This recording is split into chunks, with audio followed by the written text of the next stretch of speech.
Aslan Sirgeyevich, iki kehinden. Здорово.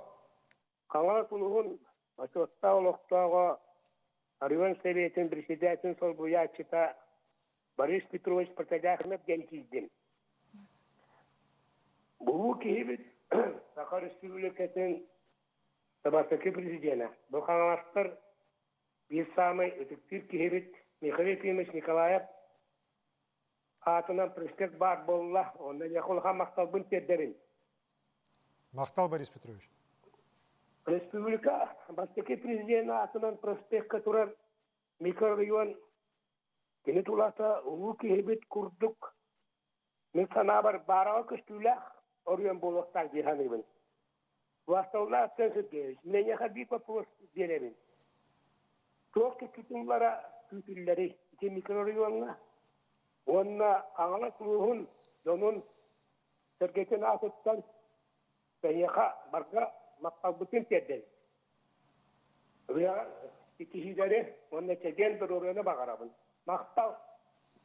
Мақтал болын Борис Петрович, мақтал болын Қаңалас. Өте мәні жөнігер. Вопрос прозвучал по проспекту Михаила Ефимовича Николаева, который раньше носил название Автодорожной улицы. Знаете, когда я принимал решение о рекомендации руководству города Якутска, городской думе о переименовании, было достаточно много, знаете, споров тоже, да? Многие говорили, ну, автодорожная же улица, она вот не очень ухоженная пока, там много разных производственных объектов. Может быть, мы другую улицу назовем, там назывались конкретные адреса. Вот. Но вот это решение, оно с чем обусловлено?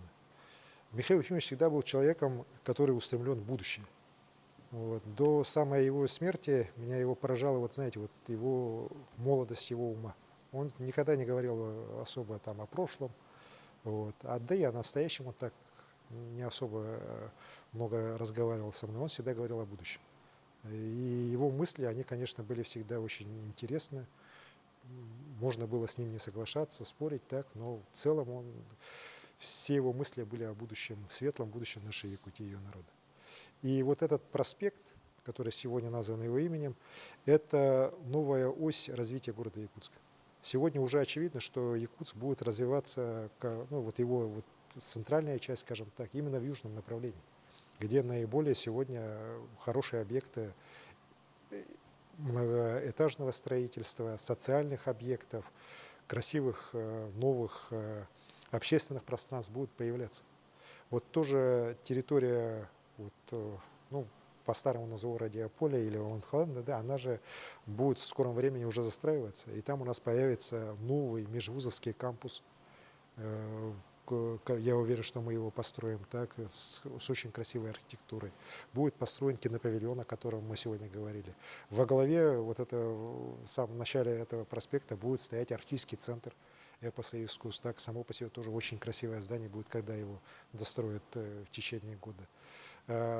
Далее будут появляться новые уже жилые кварталы, так, будут примыкать там звездный квартал, который сегодня там строится.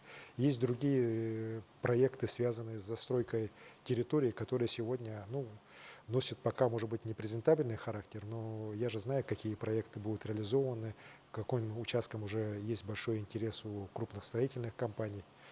И, конечно же, все будут понимать, что на проспекте Михаила Ефимовича Николаева надо строить красиво. Ну а если вот дальше эту ось продолжить, мы в скором времени уже вот Покровский тракт, он уже сегодня расширяется, так, активное расширение идет. Мы уже будем выходить в этом году уже на проект начала строительства Высшей школы музыки.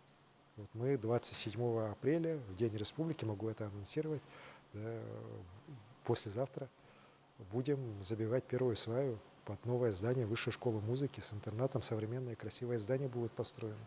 Как раз детище Михаила Ефимовича Николаева получит достойный такой, знаете, объект, который будет многие уже десятилетия выпускать замечательных артистов, замечательных музыкантов. И это как раз будущее, в том числе нашей якутской культуры. Поэтому я уверен, что вот проспект Михаила Ефимовича Николаева уже на наших глазах в ближайшие годы станет такой осью инновационного, современного развития города Якутска, столицы нашей республики.